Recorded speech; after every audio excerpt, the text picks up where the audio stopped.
Bom, gente, obrigado a presença de todos. Bom dia a todos e todas. Vamos começar mais um seminário da casa. Hoje uma presença bem especial do Naércio Menezes, que já é um amigo da casa de bastante tempo. Sempre vem, né, compartilhando os trabalhos dele em diversos temas, que o Naércio não ficar preso a um tema só. Tanto que na decisão do título, né, que era igualdade de oportunidades, que eu havia pedido, eu pedi para ele deixar um pouco mais de detalhe, e aí foi bastante no detalhe, ficou bem claro, né, que a igualdade de oportunidades, análise longitudinal do impacto da pobreza no nascimento na escolaridade de jovens. Então o Naércio, na verdade, vai apresentar aqui, pode explicar para a gente um trabalho que ainda não foi publicado, né, que é baseado em dados que já tem outras publicações, né, que são os dados principalmente de Pelotas, né, da Universidade de Pelotas, recolhidos no nascimento, que já deu um paper bem interessante sobre as condições do nascimento e depois a condição de competitividade na vida adulta. E agora o Naércio vem compartilhar com a gente um trabalho que ainda está em processo, mas também, claro, está convidado a falar sobre outras questões de outras pesquisas. Então, obrigado pela presença, né? Você fazer uma primeira apresentação e depois a gente abre para o debate, tá? Obrigado pela presença. Legal, obrigado pelo convite. É realmente um prazer estar aqui de novo. Praticamente todo ano eu venho, né, apresentar uma pesquisa, e é com muito prazer que eu faço isso. Eu gosto muito do ambiente aqui, sempre gostei, venho há muito tempo aqui no SEBRAP. Então, originalmente, até o Ronaldo tinha falado do paper de cotas, mas assim, já está publicado. Eu prefiro apresentar coisas que estão em andamento para eu ter comentários e aperfeiçoar o artigo. Mas aí acho que no debate depois a gente pode entrar em outras coisas, no artigo que eu fiz de cotas e outros artigos, aí a gente pode debater. Mas eu queria apresentar esse, que é o que eu estou mais entusiasmado, que eu estou trabalhando atualmente. Então, e tem todo um contexto que é legal, que é de primeira infância, que é uma coisa que está muito em voga atualmente, né? Inclusive o Heckman estava aqui essa semana, na segunda-feira, que é o principal economista do mundo atualmente, eu acho, o James Heckman. Então, eu acho que é legal falar desse artigo em particular, que é uma estratégia de identificação muito particular, mas falar também do contexto da primeira infância, da economia, como os economistas estão vendo essa questão de primeira infância e desenvolvimento futuro, que eu acho que é bem legal para a gente debater depois. Então, inclusive porque tem um aspecto científico, interdisciplinar, e vai ser interessante ouvir vocês, então. Bom, basicamente, a gente tem problemas de acumulação de capital humano, que a gente fala, né, que é a educação. Então, por exemplo, se a gente olhar os dados do PISA, acho que todo mundo conhece, a gente vai ver que, se você pegar o PISA de 2012, acho que todo mundo conhece esses dados, né, são os jovens aos 15 anos de idade, e o Brasil é sempre um dos piores. Se você for ver a porcentagem de jovens que fica abaixo do nível 2, é quase 70% no Brasil. Tá? Tem o nível 2, abaixo do nível 2 é o nível 1, e o nível menos 1, que infelizmente foi criado quando o Brasil entrou, porque não tinha como classificar. O Brasil foi muito corajoso de entrar no PISA, em 2000, pela primeira vez. E aí a OCDE convidou e o Brasil falou, não vamos, mesmo sabendo que ia se dar mal, mas não sabia que ia se dar tão mal assim, porque precisou criar um outro nível. E então tem o menos 1 e 1, e aí você tem 70% dos jovens brasileiros, eles estão abaixo do 2. O 2 é o que seria o básico, né? Assim, o mínimo. Então isso é muito preocupante, né, para a nossa população, porque nossos jovens basicamente não sabem, aos 15 anos, quase nada de matemática, leitura e ciências. E principalmente, se a gente for pensar também que quase todos os professores, futuros professores, estão aqui nesses 70%. Porque a gente sabe pelo Enem que aqueles que desejam ser professores são aqueles que têm as piores notas no Enem, os futuros professores. Então, eu acho que esse é meio um retrato da nossa situação, né? Como é que a gente vai sair dessa? Como é que a gente vai aumentar a qualidade da educação no setor público que é muito baixa, nossos jovens, tanto no setor público como no privado também. Nas escolas privadas também não é lá essas coisas. O Brasil também, se você pegar os 10% melhores de todos os países, o Brasil também está entre os últimos. Então, como é que a gente vai sair desse círculo vicioso? Os professores têm muito pouco conhecimento, e aí os futuros professores se tornam professores, os alunos também têm um conhecimento muito baixo. E aí a gente tem outros países que estão parecidos com a gente, né? Colômbia. Eu estou fazendo um artigo comparando Brasil, Colômbia e México. Todos os indicadores que você puder são iguais, Brasil, Colômbia e México. A migração, a educação, tudo. Estou achando que tem uma força maior. Que você pode fazer política interna à vontade, muda partido, mas eles vão sempre iguaizinhos. Esse é um puzzle que eu estou querendo investigar. Mas enfim, aqui você tem o México, México, Colômbia, Chile. Aí você vai Estados Unidos, 20%, a média da OCDE, 20% abaixo do nível 2. Finlândia e Coreia, 10%. E Xangai, na China, menos de 10%. Foi o melhor, né, no PISA. Agora é só Xangai. É muita gente, porque é China, mas Xangai. Então, essa é a nossa questão. Então, o que essa nova linha, nova entre aspas, né, com mais destaque, tem enfatizado? O desenvolvimento infantil. Então, esse é o Heckman, James Heckman, que é o prêmio Nobel. Ele tem enfatizado que as políticas públicas devem investir nas crianças. Quanto mais cedo, melhor. Essa é a mensagem. Tá? Então, se você deixar... Porque é muito mais fácil você prevenir problemas do que remediar. Então, basicamente, você tem que ir nas famílias mais pobres, na época da gravidez e do nascimento, e investir muito dinheiro ali para evitar problemas futuros. Tá?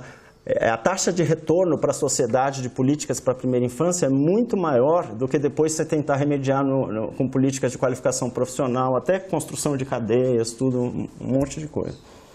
Então, e aí, basicamente, o que o pessoal fala é que o ambiente familiar é fundamental. E aí tem um debate para dizer, mas renda importa ou não? Ou é ambiente familiar? Como separar ambiente familiar de renda? Essa é a ideia que esse artigo tenta contribuir. Porque o fundamental aqui é você ter pais que interajam com a criança desde o nascimento. Tá? E muitas das famílias mais pobres não conhecem isso, não têm expectativas altas. Então você tem problemas, além do ambiente familiar ser muito ruim em alguns casos.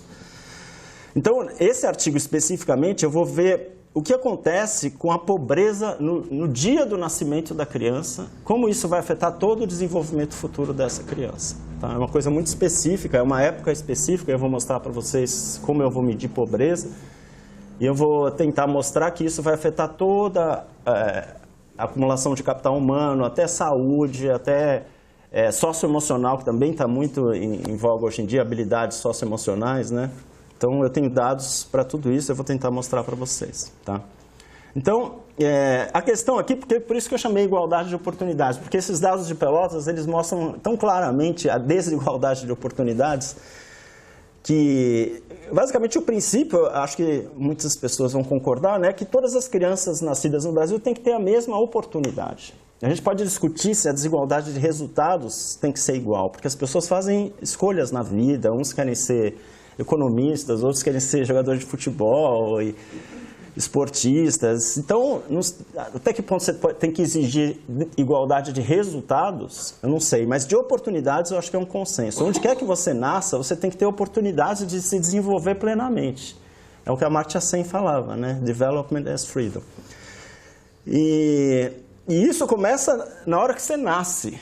Quer dizer, no Brasil, quando você nasce, eu costumo dizer, você nasce, abre os olhos e vê onde você está, você já sabe quanta dificuldade você vai ter na vida lá para frente, entendeu? Então, por exemplo, eu tinha umas outras coisas que eu queria mostrar, acho que não está aqui.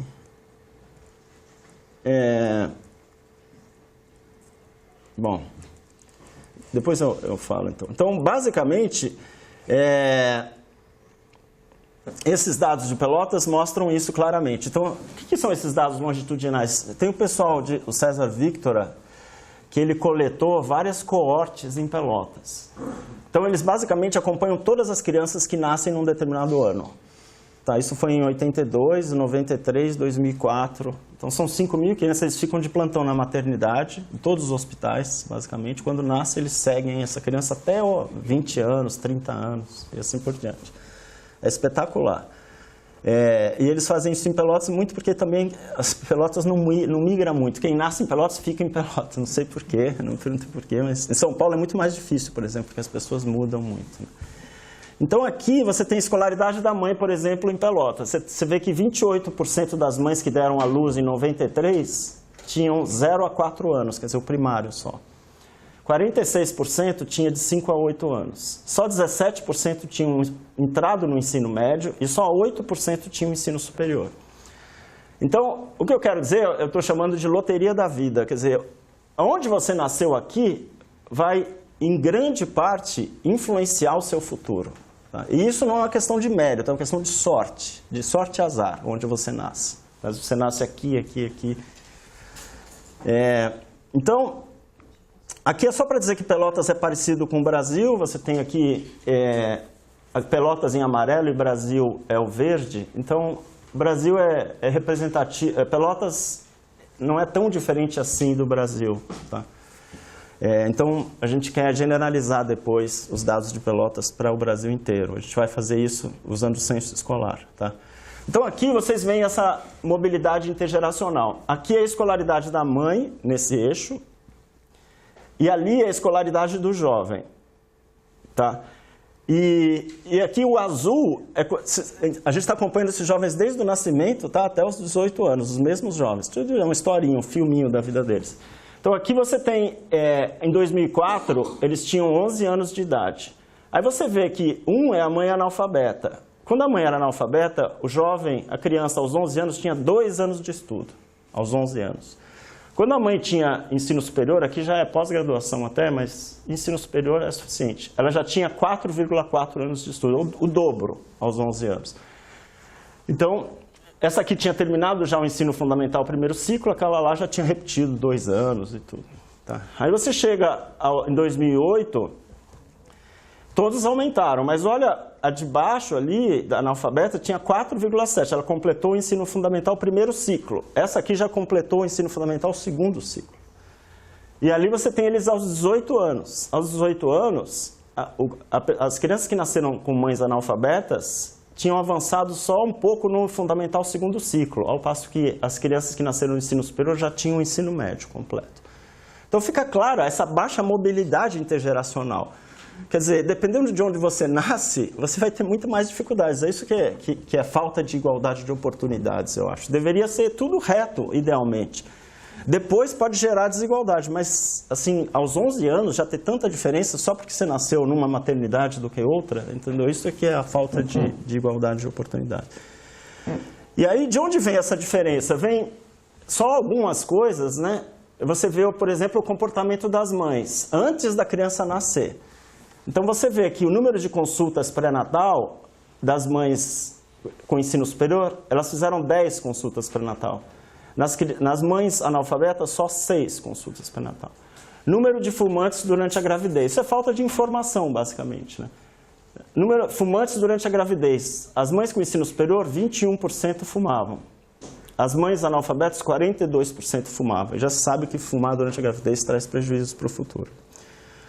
Aí, aos 15 anos, olha só, as crianças que nasceram, as mães tinham ensino superior, que é de cima, 12 ou mais, 18% já tinha repetido de ano. Na verdade, em Pelotas, a repetência é muito alta. Eu vim descobrir isso, mas para depois.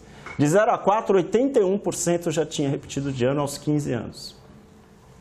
Aqui 8% trabalhava com a mãe do ensino superior e 28% a mãe de 0 a 4. Aí, aos 18 anos, é o filminho, né? Os que nasceram com a mãe com ensino superior, 16% já não estudava mais. E aqui, 60% dos que nasceram com a mãe analfabeta já não estudava mais. E aqui é o mais gritante, né? Entrou na faculdade, só 2% desse grupo e 50% daquele grupo. Então, 50% dos que nasceram com a mãe do ensino superior já tinha... Estava tudo certinho, né? 18 anos, entrou na faculdade, provavelmente na Federal de Pelotas. e aqui só 2%. Então, acho que aqui fica claro, né, que a gente precisa mudar isso. A gente precisava dar igualdade de oportunidades, independente de onde você nasça, você tem que ter todas as condições de saúde e educação para progredir segundo aí os critérios, né? Então, aí tem toda uma literatura que eu coordeno um grupo de pesquisa que é o Núcleo Ciência pela Infância, que tem a Universidade de Harvard, tem a Medicina da USP, tem a Fundação Maria Cecília Souto Vidigal, e a gente quer disseminar a importância da primeira infância, tá? E aí tem o pessoal da neurociência, tem os médicos, e eles enfatizam isso, que o cérebro tem sempre alguma plasticidade, mas os primeiros anos de vida é fundamental, os neurônios e as sinapses. Então, se acontece problemas sérios nesses primeiros meses de vida, fica muito difícil recuperar depois, tá? É a interação entre os genes e o ambiente, tá? Epigenética que chama. Então, por exemplo, se a criança nasce num ambiente em que a saúde mental dos pais é ruim, o ambiente familiar é muito ruim, isso pode afetar o que a literatura, o pessoal lá de Harvard chama de estresse tóxico, um ambiente muito pesado, uma situação muito deteriorada, isso pode afetar o desenvolvimento, inclusive cerebral, da criança ao longo do tempo. Tá? E, por exemplo, em alguns estudos da biologia, da neurociências, agora a moda nessa literatura é fazer imagens, né, do cérebro das pessoas, das crianças. E muitos estudos começam a reportar uma associação entre a superfície cerebral e a renda familiar. E mostram que pequenas diferenças de renda estão associadas com diferenças grandes na superfície cerebral, especialmente em regiões do cérebro que apoiam a fala, leitura, funções executivas, que é autocontrole e assim por diante, habilidades neurocognitivas. Então, é uma literatura que está aí, tá? Vários estudos mostrando isso. Então, a questão que essa literatura aponta é nessa direção, que na primeira infância, que é uma fase de desenvolvimento cerebral muito intenso, se tiver problemas muito sérios, não é problema assim, discussão, briga, é coisa séria mesmo, né?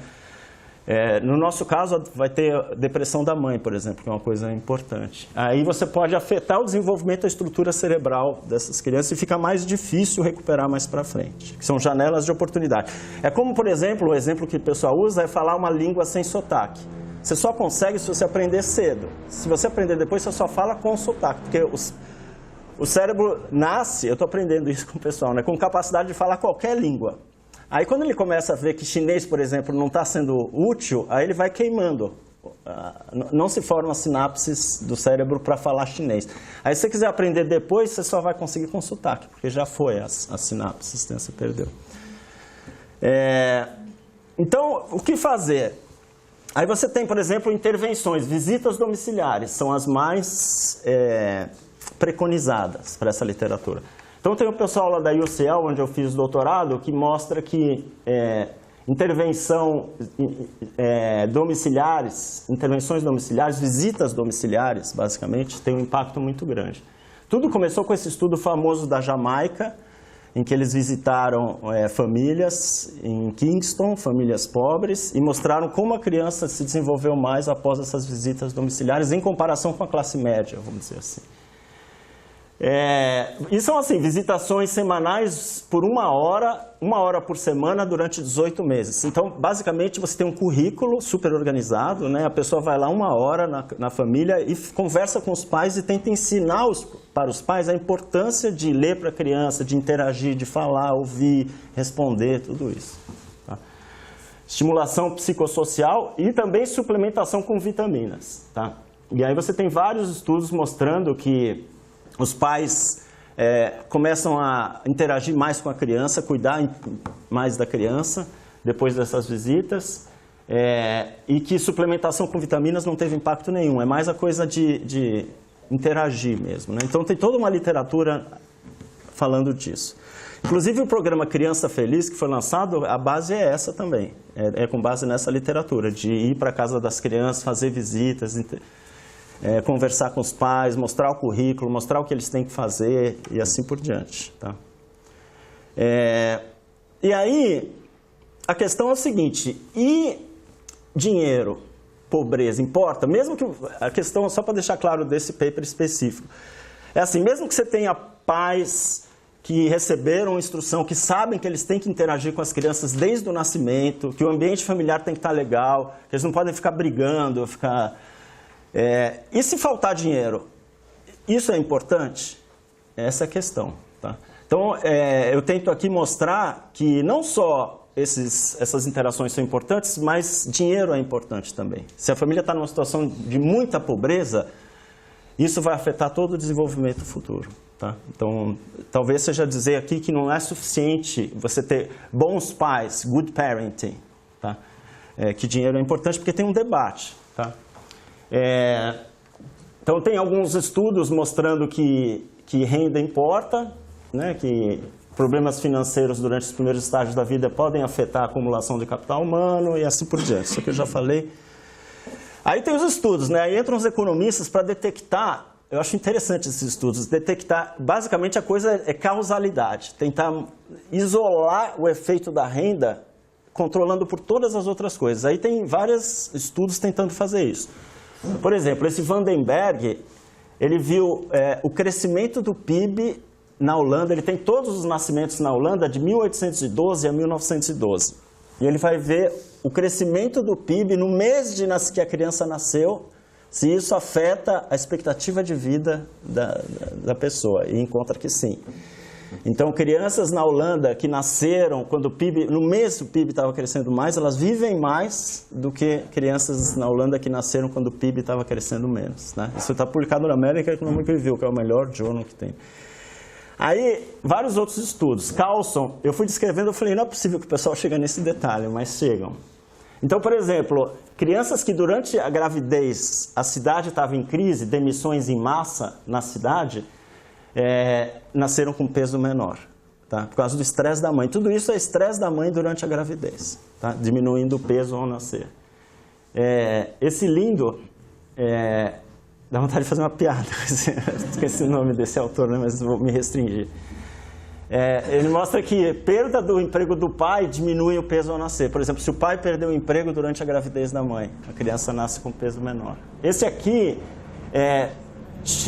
pegou uma amostra grande de mães e viu que aquelas que perderam um parente durante a gravidez, a criança no futuro aumentou o consumo de antidepressivos e ansiolíticos. E ansiolíticos. Tá? Então, as separações familiares durante a gravidez diminuem os indicadores ao nascer. Tudo isso indicando que o estresse da mãe é importante para o desenvolvimento da criança. Que eu acho que os detalhes da estimação são peculiares, mas acho que é um senso comum, né? De que se a mãe passa muitos problemas durante a gravidez, a criança vai nascer com peso menor e assim por diante. Tem um estudo que bom, tem outro de estresse, mas o que eu acho legal é esse da Inglaterra. Fitzsimons e Vera Hernandes, lá onde eu fiz o doutorado. Eles olham assim, quem nasce no fim de semana na Inglaterra tem menos orientação sobre amamentação do que quem nasce dia de semana. Então eles comparam crianças que nasceram no fim de semana com crianças que nasceram no dia de semana. E eles mostram que as que nasceram no fim de semana têm menos amamentação, mamam menos e têm piores indicadores de educação, de test scores e assim por diante. Tá? Enfim, agora o contexto brasileiro. Depois de tudo isso, o que eu fiz? Então, eu falei assim, olha, eu tinha esses dados de Pelotas, aí falei, poxa, eu tenho que pensar alguma coisa de separar pobreza de outros fatores todos. Aí eu lembrei que em 93 a inflação era muito alta. Então você tinha basicamente uma hiperinflação no Brasil nesse período. Eu vou mostrar para vocês. E os pobres sofrem mais com inflação alta. Tá? Os mais jovens aí não passaram por esse período, mas era um período de inflação 30%, 40% ao mês. Basicamente você recebia o dinheiro e ia para o supermercado comprar tudo no primeiro dia, porque você sabe que os preços iam aumentar muito. Agora imagine numa situação de pobreza, né? Que na época não tinha Bolsa Família, não tinha seguro-desemprego, não tinha nada, entendeu? Então, é você e... eu apresentei esse paper anteontem lá em Ribeirão, um cara me ligou para dizer que existia o pastoral da criança, que poderia ajudar, mas fora isso, muito pouco. Então, a questão é a seguinte, o pobre não tem acesso a cartão de crédito, cheque pré-datado, cheque especial, tá? Porque os mais ricos tinha uma possibilidade de botar o dinheiro no overnight, que chamava. Então você tinha taxa de juros diária, remunerado, você se protegia, mas o pobre não tinha acesso ao banco. Já foi mostrado, o pobre tinha o dinheiro lá e tinha que gastar. Tá? Eles poderiam comprar bens no início do mês, mas alguns bens são perecíveis. Você não pode comprar banana para o mês inteiro, certo? Maçã, tudo. Então os pobres, e eles não têm poupança. Então, basicamente, os pobres sofrem mais no período de inflação alta. Já está demonstrado isso, a desigualdade aumenta e tudo. Então, olha só a inflação. Aqui é a inflação de 91 até 95. Tá? Então, vocês veem que a inflação era 20% em 91, aí teve o plano Collor 2, foi para 5%, não deu certo. Aí teve outro plano em 92, que eu não lembro qual que era. Brestas? Não, 92 é o plano Collor 2. É o 2, tá. Aí fica mais ou menos parado, aí 93 começam a nascer as crianças, tá vendo? 93, a inflação está em 25, aí vai para 30, 35. Elas nasceram aqui, aí só começa. Nasceram em 93, nesse período aqui, de 93 de janeiro a dezembro. A inflação está aumentando. Aí vem o plano real, cai a inflação, e aí até hoje fica mais ou menos estável. Então, e aí, olha o salário mínimo. Então, o salário mínimo... basicamente, o que eu vou fazer? Deixa eu explicar logo antes de fazer. Eu vou comparar crianças que nasceram no começo de um mês, onde o salário mínimo estava alto, com crianças que nasceram no final do mês, quando o salário mínimo estava baixo. Tá? Então, essa é a ideia, e vou ver o efeito disso na vida dessas crianças. Entendeu? Dá para mostrar aqui, por exemplo, se você nasceu ali, 1º de janeiro de 93, o salário mínimo oficial era R$ 550, a valores de hoje. Tá? Se você nasceu aqui, por exemplo, o salário mínimo era só R$ 300. Tá? E olha a diferença que faz você ter nascido aqui ou aqui. Tá vendo? São mudanças enormes do salário mínimo, tá? de um dia para outro. Basicamente, teve mês que o salário mínimo era reajustado e teve mês que o salário mínimo não era reajustado. E a inflação era 40%, 35% ao mês. Então, imagina se você nasceu numa família pobre, onde o salário mínimo não era reajustado 2 meses, e a inflação 35%, e você nasceu no final do mês. Entendeu? Essa que é a coisa. É um detalhe do detalhe do detalhe, mas vocês vão ver que é impressionante os resultados. Isso aqui já tinha o RV, quando começa? 94. É só 94? Só 94, É o plano real. Que eu achei que fosse já... O plano real é 94. Aí tem um período da URV e depois... Então, basicamente, pessoal, olha a história. Meio inacreditável, mas... então, suponha que você é uma família pobre. Eu vou mostrar que para os ricos não tem impacto nenhum, só para os mais pobres. E você nasceu na primeira semana do mês de um salário mínimo alto. E aí você compara isso com uma criança que nasceu na última semana do mês, um salário mínimo lá embaixo. Então, basicamente, a ideia é que quando o salário mínimo era baixo, R$300, alguma coisa assim, e aí você é pobre... o dinheiro não vai dar até o final do mês. Basicamente, essa é a história. Então, a inflação está crescendo, você tem que gastar tudo, mas não dá para gastar tudo, porque você tem transporte, tudo. Então, a perda de renda real, a gente chama de imposto inflacionário, é enorme, dado todas essas circunstâncias. E aí, a mãe, eu vou mostrar os resultados, começa a ficar insegura o que vai acontecer com a criança. Ela está vendo que o dinheiro está acabando e vai dar à luz para uma criança no final do mês. E isso... já adiantando os resultados, vai aumentar a depressão pós-parto da mãe e vai afetar todo o desenvolvimento da criança no futuro. Quer dizer, o medo de não ter... Basicamente, é uma pobreza extrema. Você não tem dinheiro nem para ir para o hospital, pegar ônibus, essas coisas. Tá? Então, isso vai afetar todo o desenvolvimento da criança no futuro. Essa que é a ideia do paper. E aí eu vou ter que convencer vocês de que é verdade. Mas... Então, aqui, novamente, é o salário mínimo. Esse aqui é o salário mínimo efetivamente recebido, porque... O salário mínimo fixado era 558, em termos reais de hoje, tudo em reais de hoje, tá? Mas 30% de inflação, quando a pessoa recebeu no final do mês, já tinha perdido 30% do valor. Então, quem nasceu em janeiro, o salário mínimo era 200 e pouco. Se você nasceu em fevereiro, era 400. E assim por diante, né? 300, 400, grandes variações do salário mínimo, tá? E aí eu vou interagir isso, não é só o mês de nascimento, porque as pessoas dizem que o mês de nascimento a pessoa pode até controlar, a mulher, né, na época de... Até, na verdade, nesse paper eu excluo todas as cesáreas, porque cesárea a pessoa pode marcar a cesárea, né? Inclusive marcar depois do dia do pagamento, no começo do mês, para poder pagar. Então eu excluo todas as cesáreas, aqui é só parto natural. Uma pessoa que estava na plateia, um comentário que eu recebi era interessante, ela falou, não, eu tive filho nessa época, e o médico só aceitava cheque até as 4 da tarde, porque ele podia ir para o banco depositar, porque senão ele ia perder os juros, né, da sexta para segunda. Então você vê como é que é, tem que pensar nesse ambiente, nessa época, né, em que todo mundo querendo escapar da inflação e o país em crise, né.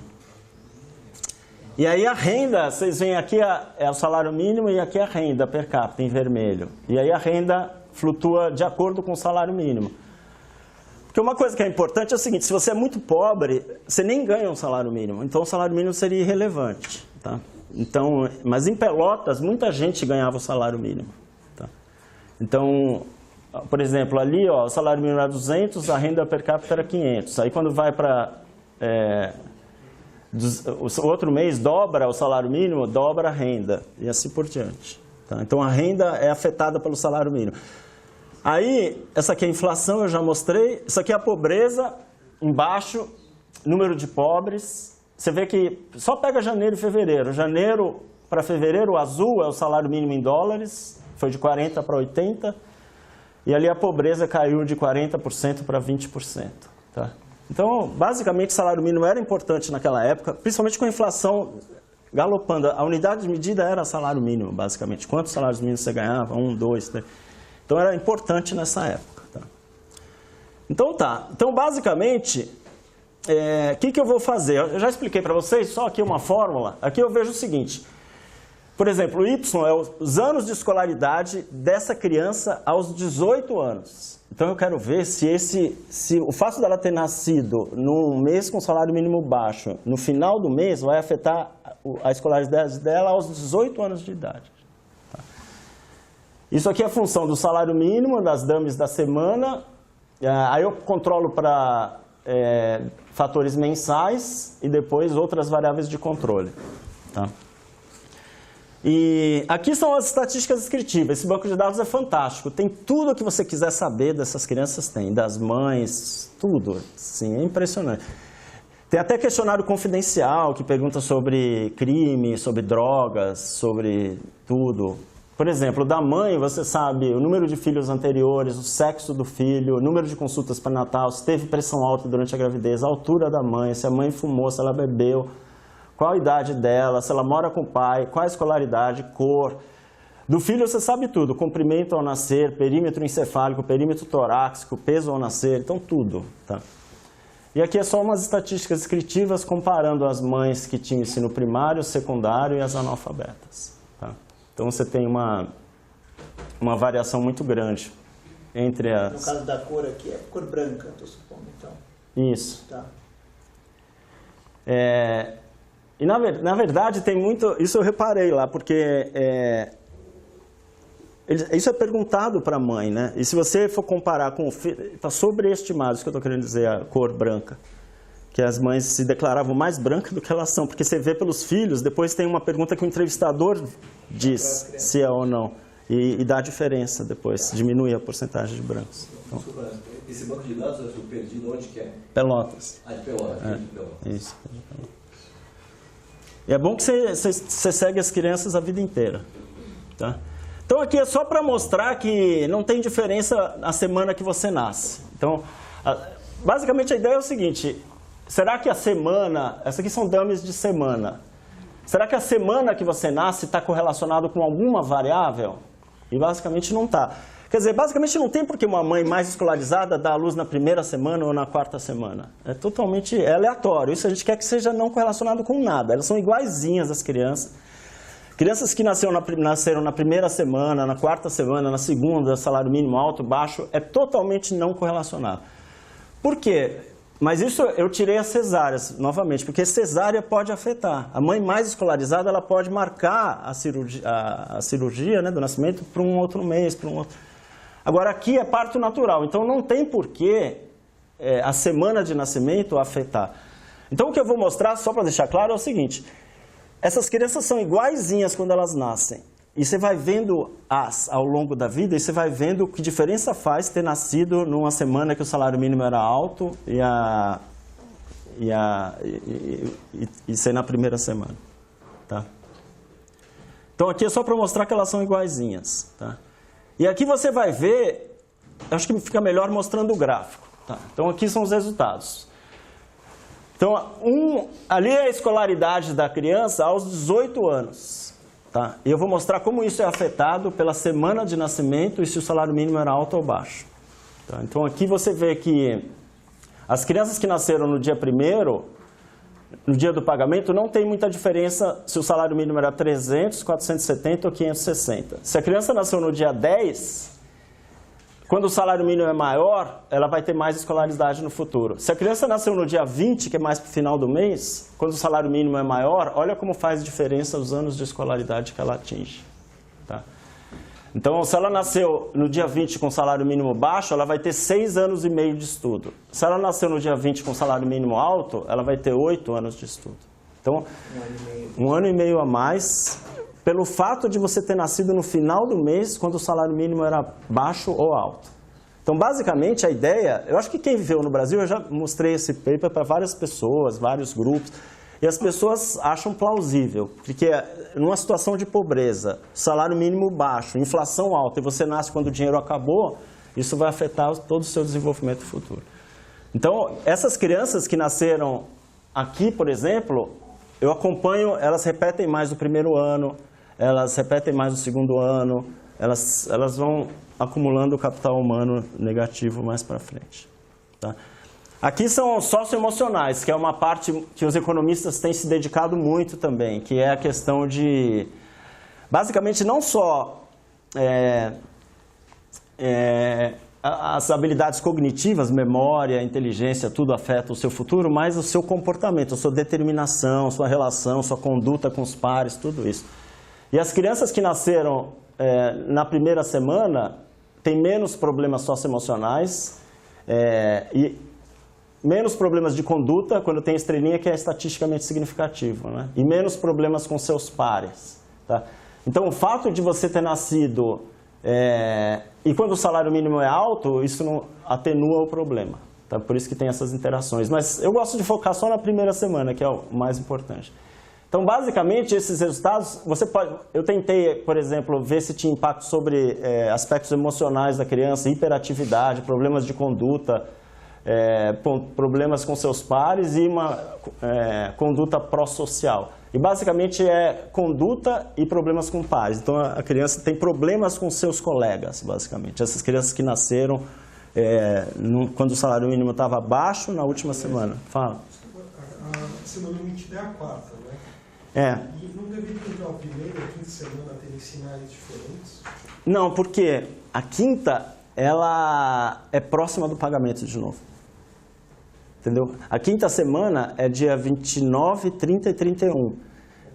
Então chegou o pagamento de novo. É que seriam os dias mais extremos, né? Isso. Se poucos dias importam, eu não sei, minha expectativa é que essa ia ser a pior semana.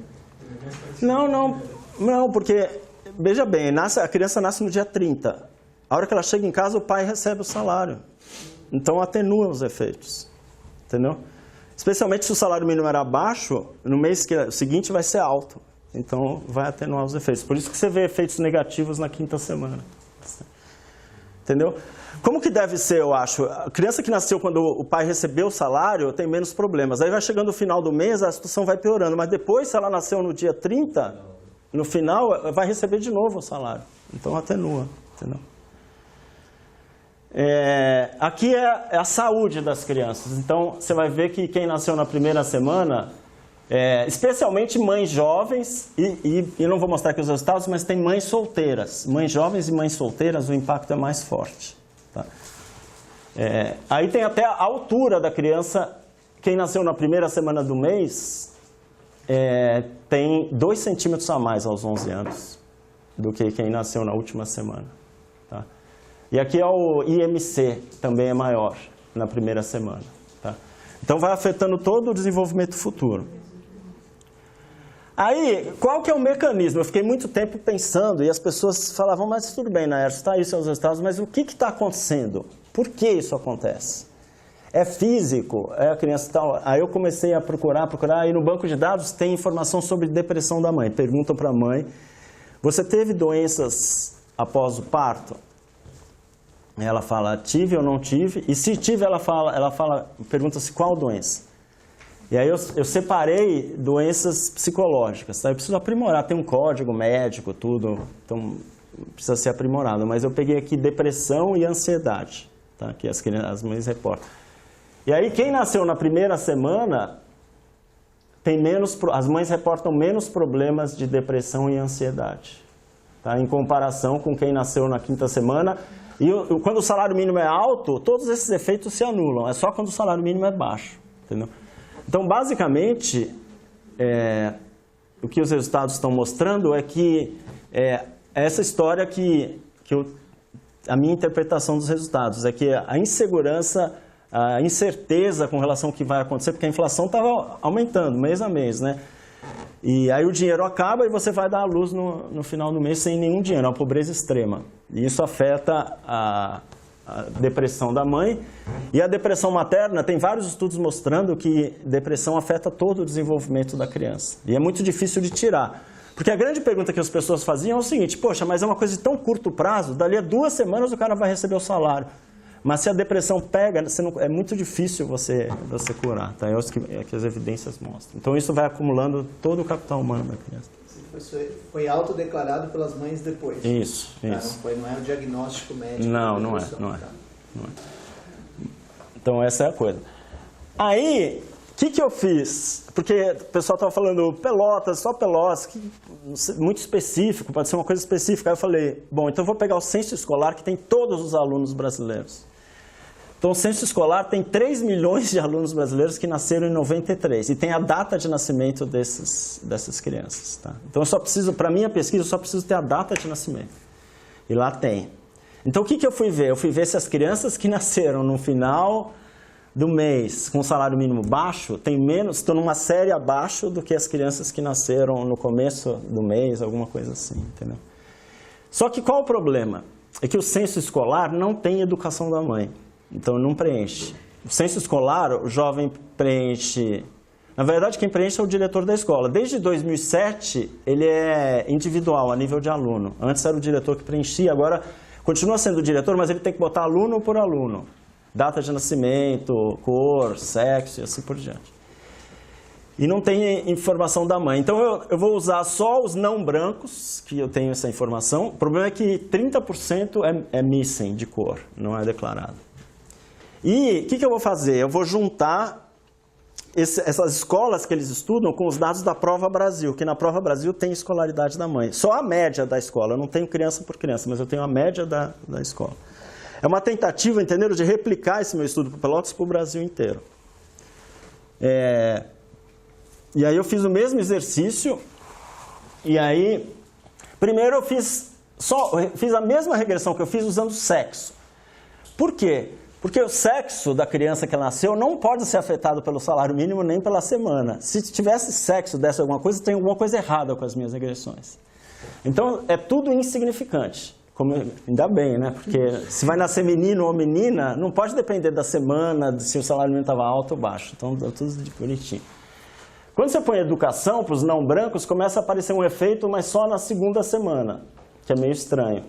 Aí aqui eu juntei os dados da Prova Brasil. Então eu tenho as crianças não brancas na rede pública, em que a maioria das mães da escola tem ensino fundamental somente. São as mães menos escolarizadas. E aí tem novamente o resultado. Quem nasceu na primeira semana está numa série acima das outras, a não ser que o salário mínimo fosse alto. Aí não tem o efeito. Então, parece, mas são resultados preliminares, parece que no censo escolar também tem esse efeito. Então, basicamente, para a gente debater, eu acho que o paper é bem específico, mas eu acho a questão importante, a questão mais geral. A questão é que essas desigualdades começam a aparecer no começo da vida. Tá? No meu caso é extremo, é na semana de nascimento, é a pobreza na semana de nascimento. Mas, de maneira geral, vários estudos têm mostrado que para diminuir a desigualdade de oportunidades, você teria que investir logo no início da vida e na gravidez. Tá? Pode ser mais tarde, entendeu? Esperar a escola. Esperar a escola, as diferenças já são tão grandes que a criança vai repetir. Mesmo que a escola seja boa, vai ter mais dificuldades e você não vai conseguir nunca igualar. E aqui eu tentei mostrar isso através desse experimento do salário mínimo. Tá? Agora, e tem esse efeito psicológico, que é importante. E já tem outros estudos com essa base de Pelotas mostrando que a depressão da mãe é muito importante, é muito prevalente, atinge uma proporção grande de mães, especialmente as menos educadas, e afeta todo o desenvolvimento da criança. Então, o que é importante em termos de política pública aqui? Vamos supor que eu mostre no censo escolar e eu mostre essa importância da renda. Quer dizer, se o salário mínimo tivesse sido reajustado, você evitaria muitos problemas no futuro. Basicamente é uma lição que a gente aprende, né? Porque teve meses que a inflação era 30% e o salário mínimo não foi reajustado. Tá? Por quê? Porque os economistas tinham medo que se você reajustasse o salário mínimo, a inflação ia aumentar ainda mais. Entendeu? Então, dá para calcular quanto você... Os economistas, tira os economistas. Então, dá para medir, por exemplo, quanto o fato de você não ter reajustado o salário mínimo diminuiu a saúde, a educação socioemocional de todas as crianças que nasceram, especialmente as que nasceram no final do mês. Tá? E dá para fazer uma conta de quanto você poderia ter economizado se você tivesse reajustado o salário mínimo. Uma outra coisa importante é que nessa época, como eu falei, não tinha Bolsa Família. Então, na verdade, esse artigo poderia ser uma motivação para introduzir o Bolsa Família, porque a ideia do Bolsa Família é justamente essa. E o Bolsa Família tem um rendimento extra para mães gestantes e nos primeiros anos de vida. Então, é basicamente essa a ideia. Então, o Brasil progrediu muito. Se a gente olhar o Brasil desde a década de 90 para hoje, a situação é completamente diferente, falando em termos mais gerais. Porque hoje, provavelmente, isso não aconteceria. Poderia ter algum efeito, mas hoje, por exemplo, o desemprego 14% e a situação está até controlável. Por quê? Porque você tem o Bolsa Família, você tem vários seguro-desemprego. A gente construiu uma rede de proteção social ao longo dos anos que diminui um pouco esses efeitos. Então, esse efeito que eu estou vendo aqui é de uma época muito específica, uma época de hiperinflação em que o salário mínimo não era reajustado e não tinha uma rede de proteção social que a gente tem hoje em dia. Mas ele serve para detectar a importância que a pobreza nos primeiros dias de vida pode ter para todo o desenvolvimento futuro. Tá? Então, acho que é isso que eu queria mostrar para vocês. Se tiver perguntas, a gente pode debater. Então, já que a gente está com um tempinho, fazer uma coisa não muito comum, eu queria que você falasse, tentasse ligar isso só com o teu trabalho sobre a ação afirmativa, porque é quase que o contrário, né? Quer dizer, lá é o concerto no fim da linha, né? Legal. Se você pudesse fazer um comentário e a gente passa para o debate sobre isso. Tá, claro. Eu só sei falar apresentando, né? Então... Esses dados que você apresentou hoje, a gente chama outro dia para falar de... Tá. É só para dar o panorama do artigo rapidamente, mas é muito simples o artigo. Eu basicamente eu ordenei todos os alunos pela nota do Enem, no Brasil inteiro, e vi, antes das cotas, quantos entrariam nas universidades federais, de acordo com o número de vagas disponíveis na federal, de cada estado. E aí eu vi qual a porcentagem de negros entraria, qual a porcentagem de escola pública e assim por diante. Aí eu fiz uma simulação, é só isso. Eu falei, agora vamos botar cotas, segundo a regra que foi definida pelo governo federal. Aí eu botei cotas e vi quem entraria pelas cotas. E aí basicamente o que mostra é que não há uma queda grande de notas, de quem entraria, da nota média do Enem, dos entrantes, e entram muito mais negros e muito mais pessoas de escola pública. Só que basicamente o truque desse artigo é ver a distribuição do Enem. Como o Enem tem muita gente e a diferença entre cada pessoa é tão pouquinha, porque tem muita gente de escola pública, então a hora que você põe cotas não diminui muito. Porque não é que, entendeu, um tem 10, outro tem 9, é tudo assim, 188.2, 188, é quase um contínuo. Então, basicamente, essa é a ideia. Então, eu mostro que, através de uma simulaçãozinha bastante simples, dá para contar em 5 minutos. Eu vejo quem entra e vejo que não tem que aumenta a diversidade, mas a nota não cai tanto. Não tem impacto na nota. Basicamente essa é a ideia. Bom, então vamos abrir para o... Obrigado, Naécio. Agora vamos abrir para o debate, então. Miriam, pode começar. Gostei muito da apresentação, realmente muito interessante, não sou da área, para mim isso é muito... primeiro acho muito interessante e muito importante esse diálogo com a neurociência, ou seja, que a vida da criança é determinada em parte pelas questões cerebrais que por sua vez são ditadas pelo ambiente em que ela vive, né? Então, esse diálogo eu acho muito interessante e que a pobreza, claro, vai criar um ambiente que afeta. O que eu não assim, eu queria que você me convencesse, que eu não fiquei muito convencida, é o quanto se ganha em termos de pensar essa questão, ir para este detalhe da primeira semana, salário mínimo mais baixo, salário, ou seja, nós não haveria maior ganho se a gente pensasse a questão da pobreza, porque a primeira semana, a quarta semana, nós estamos falando de pessoas pobres. Quem é pobre na primeira semana é pobre na quarta semana e isso afeta a primeira infância. Então nós não ganharíamos mais pensando na questão da pobreza, ao invés de pensar no detalhe, porque senão você cai. Se aumentar o salário mínimo, bom, você aumenta o salário mínimo, mas se a gente está falando de uma faixa de pobreza no Brasil, que aumentar o salário mínimo pode, claro, melhorar a condição de vida das pessoas, mas elas ainda estão na faixa de pobreza. A Bolsa Família é uma solução que, assim, para uma situação de miséria absoluta, mas as pessoas ainda estão na faixa de pobreza. E isso afeta, imagino, pela própria abordagem que faz, afeta a primeira infância. Então, acho que é isso, assim, eu me convenci muito com a necessidade. O quanto ir para esse detalhe nos ajuda a pensar o efeito da pobreza na primeira infância. Vamos juntar 3, só que assim, Está ficando velho, né? Não lembro mais. Naécio, obrigado também pela apresentação. Assim, se eu fosse fazer qual que é a ideia, né? Assim, um título para a apresentação aqui, né? Fiquei pensando assim, o efeito da inflação no desenvolvimento escolar. Pronto, acho que é essa a ideia, né? Aí eu fiquei pensando assim, bom, se você não pegasse 93, você pegasse 94, pós-plano real, onde a gente tem uma estabilidade, né? E aí sim está a diferença no começo do mês e no final do mês, né? Mas aí eu concordo eu estou colocando isso um pouco desconfiando, né? Que na verdade, quer dizer, quando você fala o Lula ou o governo petista, a rede de proteção, isso se dá mais para aqui, mas você tem uma coisa que foi o controle da inflação, né? Que aí você joga, digamos, o argumento favorável, que era o próprio Fernando Henrique dizia, né? Que a inflação era prejudicial. E controlá-la em si só já seria uma grande política, né?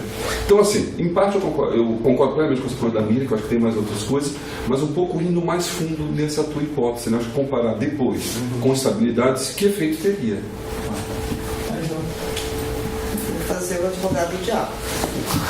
Eu gostei muito de ver os dados também, porque nesse nível de detalhe a gente consegue ver, tem uma vantagem de olhar o detalhe, porque você consegue ver com precisão a reprodução da desigualdade.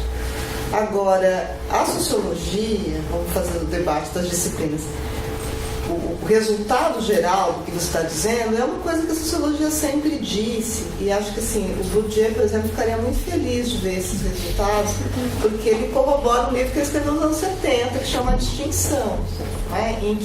No qual ele diz a distinção, no qual ele diz basicamente que aquilo que as famílias são, aquilo que os pais são, define o que os filhos serão, né?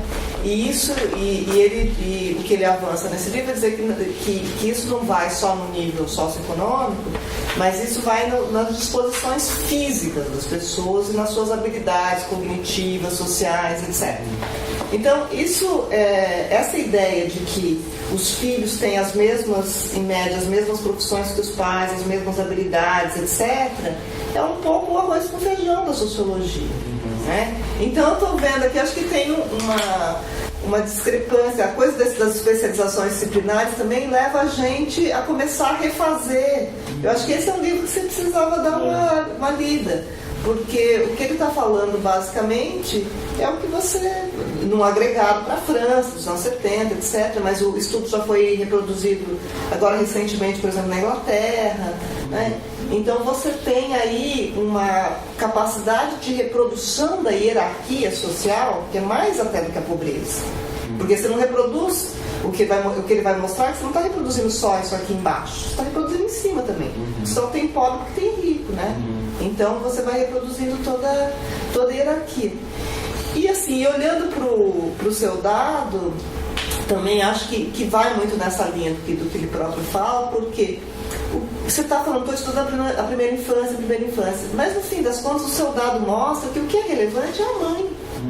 Que acho que é um dado que, inclusive, várias pesquisas anteriores vêm dizendo, quer dizer, é a condição deste adulto, a condição das famílias. Então, o que define o que vai ser a vida das crianças, no fim das contas, é a vida dos adultos. Então, essa conversa que a gente estava tendo no café agora há pouco, eu acho que tem muito essa focalização nos últimos anos, que o grande problema é a educação. Claro que ela é um agregado, mas se você não resolve o problema dos adultos, você não resolve o problema das crianças, porque são os adultos que têm as crianças, né? Então, fiquei pensando aí se não vale a pena olhar mais para as famílias, antes delas terem os filhos, ou no momento que elas têm os filhos, também. Mas depois eu te conto esse livro aí, essas coisas. Responde essas aí pra gente, senão vai... Tá. Eu acho que tem a questão... É um livro grandão, já tem botado. É um livrão, Para as férias, né? É um livro não chega a ser coisa que você vai querer ler na praia. Não, nem estou defendendo porque eu não sou burguesiana, não trabalho com isso, mas esse é um grande livro da sociologia do século XX. Entendi. Então, eu acho que o legal de vir aqui é exatamente esse debate, essa interdisciplinaridade, né? E aí, por que a gente entra no detalhe do detalhe? Eu concordo que é um detalhe do detalhe, a semana do nascimento e tudo. Mas é porque, hoje em dia, a economia, ela está assim. Então, se você não conseguir, dentro da economia, basicamente, como que você vai demonstrar para os seus pares economistas do mundo que você conseguiu isolar o efeito da pobreza no desenvolvimento da criança? Através dessas técnicas, assim, de pegar uma semana, comparar o salário mínimo, é o que se chama de um experimento natural. Quer dizer... A criança que teve o azar, naquele Brasil, naquela época, a inflação era muito alta, o salário mínimo às vezes era reajustado ou não, e a inflação penaliza os mais pobres. Então, se você é mais pobre, nasceu no final do mês com a inflação alta, você tem todo o desenvolvimento futuro prejudicado.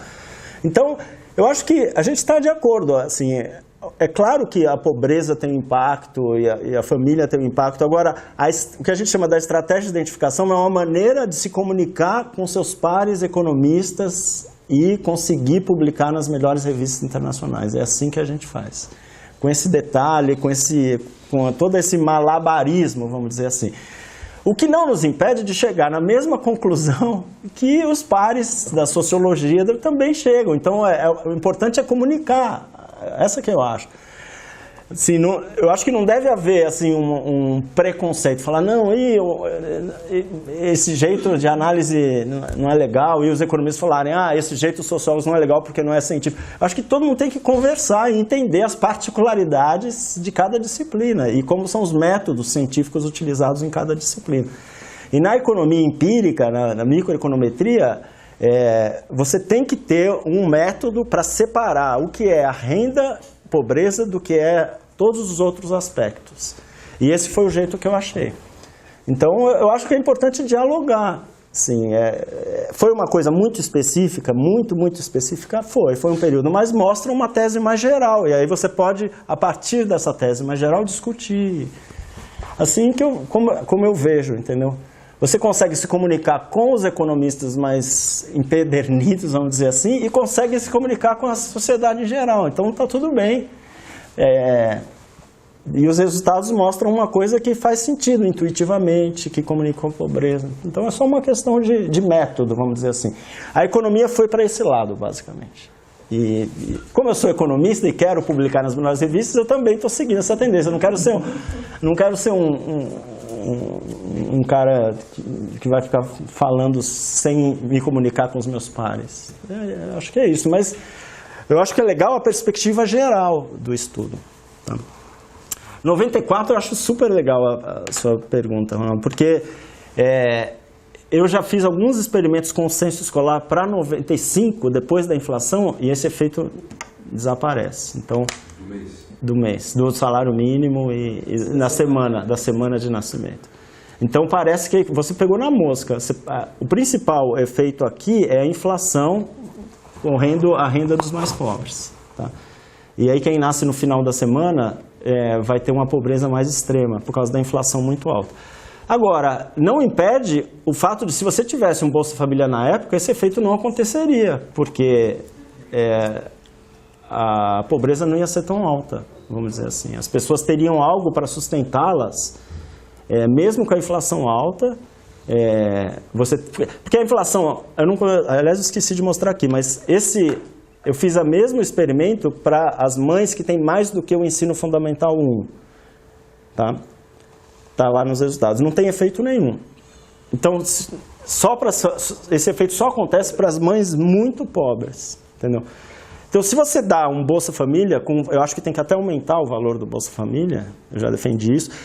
Aí você dá um colchão que permite a família sair dessa situação de pobreza extrema, que a gente viu no Brasil acontecendo, basicamente. O Bolsa Família não teve muito impacto na desigualdade, mas reduziu muito a pobreza extrema.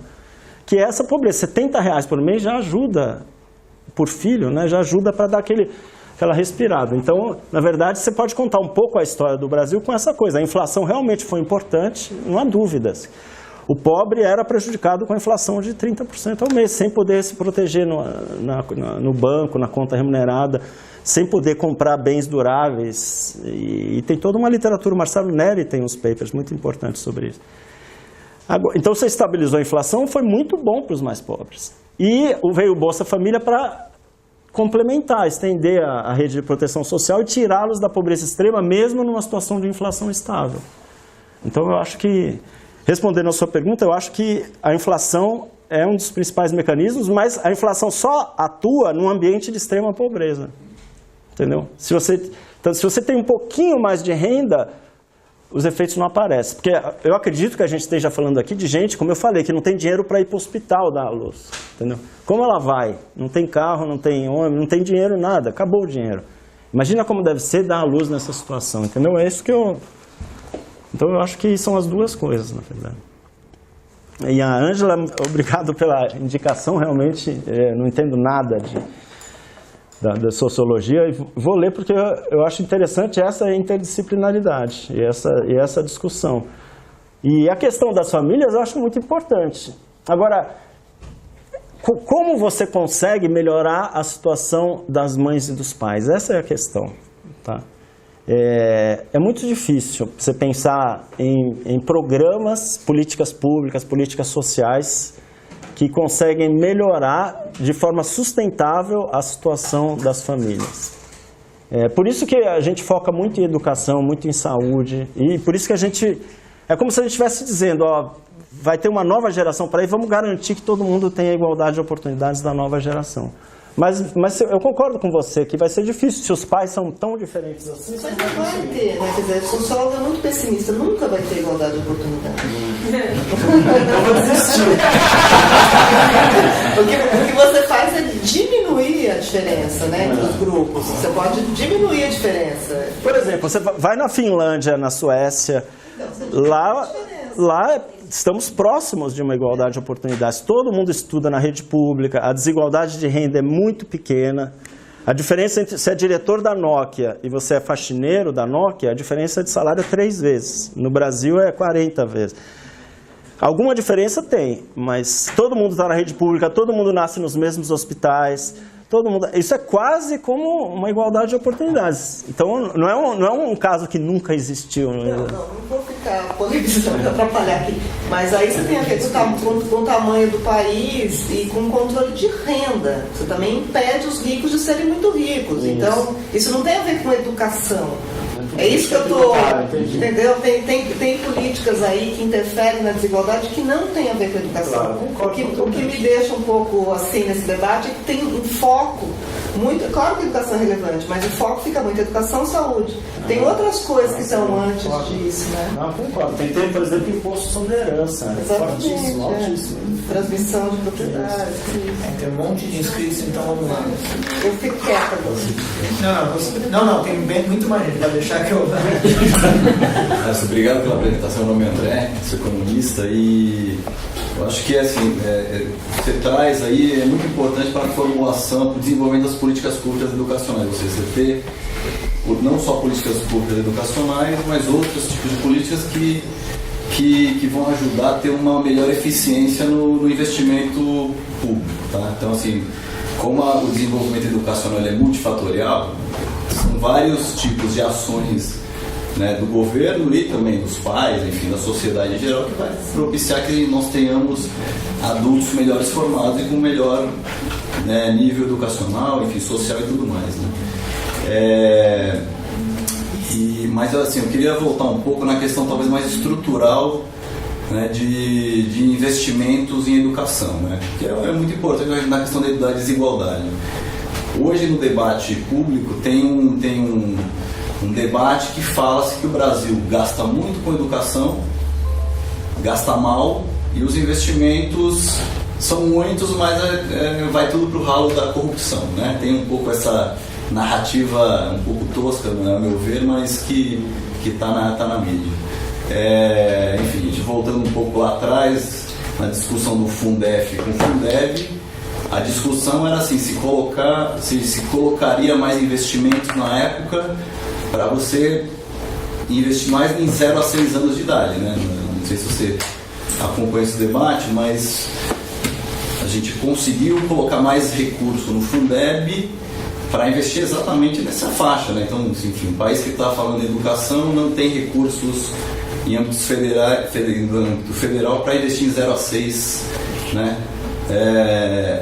Anos, né? Na parte educacional.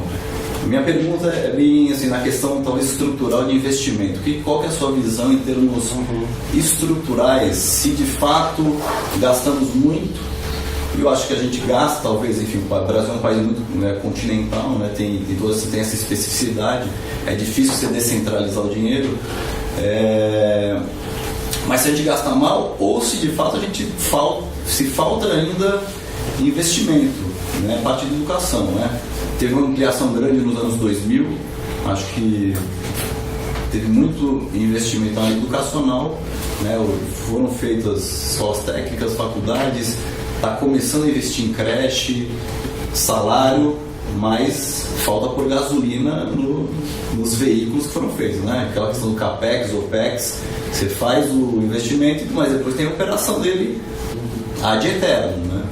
Qual que é a sua visão nisso? Falta recurso ou tem recurso e a gente gasta mal? Um pouco essa ponderação. A minha pergunta é bem curta, na verdade. Eu concordo que a gente precisa avançar em modelos e correlações para pensar políticas, mas pensar política não é só provar correlação, né? Você está vivendo na era dos dados, tem correlação de tudo aí. Sem uma boa interpretação de por que essas correlações existem, né, fica difícil a gente conseguir formular políticas depois. E aí minha pergunta é, você explica, e é muito interessante mesmo você mostrar que nas semanas onde você tem lá a fase mais crítica da inflação, né, as mães, enfim, tem uma consequência na vida futura da criança e a sua chave explicativa ali é a depressão da mãe, né? Não podia ser a nutrição da mãe? Então, se a mãe está numa situação de extrema miséria, será que ela está se alimentando bem? Assim, quais os fatores que você não está contemplando aí no seu modelo para a gente pensar? Porque aí uma política para nutrição é diferente de uma política de contenção de depressão.